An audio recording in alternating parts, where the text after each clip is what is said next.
Assalamu alaikum wa rahmatullahi ta'ala wa barakatuh. Inshallah, today we will be discussing Harful Kaf, and it should be relevant or familiar as it's very similar to Harful Lam with only slight changes to it in the body. And so I will tell you guys two shapes to it as we go through it. But initially, I'd like to mention that we draw an alif that is just a little bit longer than our normal alif. So normal alif is typically 3 nuqtas high. This is going to be just a tad longer, 3.5 or up to 4 even in some cases.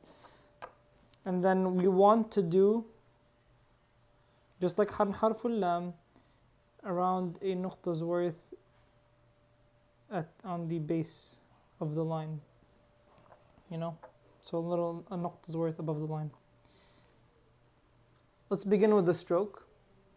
And similar to Harful Lam, it's going to start going down and then transition to going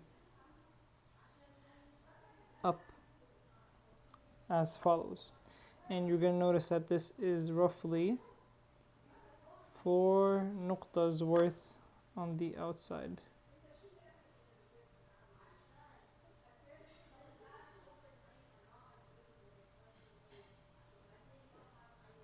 Four nuqtas worth for the letter. Now we can end here, and maybe we can extend this up to half point, and then do the hamza in the center, and that would be sufficient for Harful Kaf. The second shape for Harful Kaf would involve you continuing this motion and then doing a Harful Dal. So you notice if you just take this portion right here, and this would be the Hamza of this Kaf, this portion right here is Harful Dal with 1 nuqta here and then 2 nuqtas worth down here. And the dimensions of this can be a little complicated or hard, just because getting it right every time will take a little bit of practice. This is about a nuqta's worth distance from the actual alif, and it should be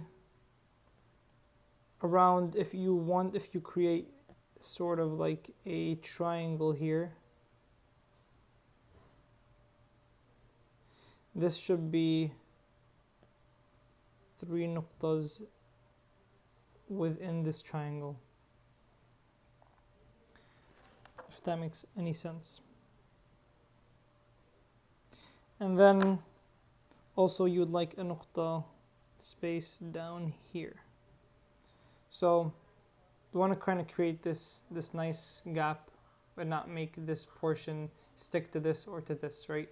And also even a nuqta over here space. So you want to try to keep this gap open and not stick anything to it. Again, if you remember to come up at the angle that right here, it's a little bit off, but it should be perpendicular to or parallel to the angle you start off with. If you do that and you come up at the correct or in the same angle, then you should be fine when you reach the point that is about the height of this right here. So about that height, and if you reach around that height, you were able to continue on to doing the second portion, which is the dal over here. So just practice this a little bit. The proportions can be a little weird, but with more practice, you'll be able to attain this shape. And just send me your practices when you can, and I'll try to grade them for you and tell you where you can improve or where you can focus on to get the correct shape for Harful Kaf in this manner.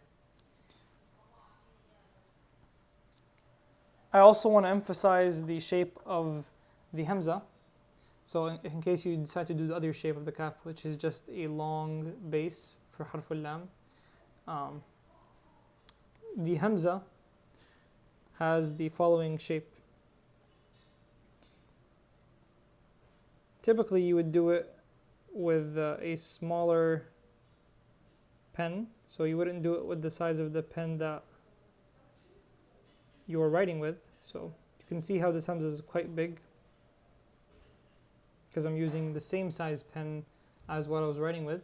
Typically you would write a Hamza with a smaller pen when it comes to the kaf, or with the tip of the pen, so either way works. But you can see it's just a curve down and then a curve out like that as follows, as seen over here, and a nice curve like harful ra as we've seen before, with a nice look to detail.